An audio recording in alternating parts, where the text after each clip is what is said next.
नमस्कार, मेरा नाम है सुहानी बहुगुणा और आप देख रहे हैं पल्स 24 न्यूज। महाराष्ट्र के कोल्हापुर में छत्रपति शिवाजी महाराज की मूर्ति गिरने के मामले में अमरावती में विपक्ष पार्टी द्वारा सरकार के खिलाफ प्रदर्शन किया गया, जिससे मालवाड़ में राजकोट किले पर शिवाजी महाराज की 35 फीट ऊंची प्रतिमा तोड़े जाने पर विरोध प्रदर्शन किया गया।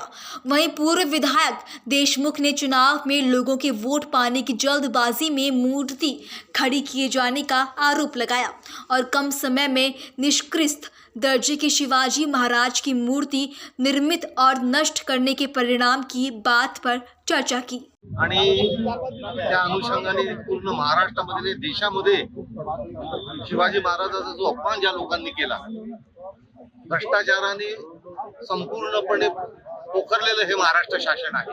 प्रत्येक ठिकाणी पण शिवाजी महाराज पुतळ्यापर्यंतही भ्रष्टाचार करावा इथपर्यंत यांची मजल गेलेली आहे। म्हणून अशा या भ्रष्टाचारी सरकारचा निषेध करण्यासाठी आणि आपल्या सर्वांचे जाणते राजे शिवाजी महाराज यांचा जो अपमान झाला आहे त्या अपमानाचा बदला घेण्यासाठी आम्ही आज इथे जमलेलो आहोत। माझा संपूर्ण महाराष्ट्र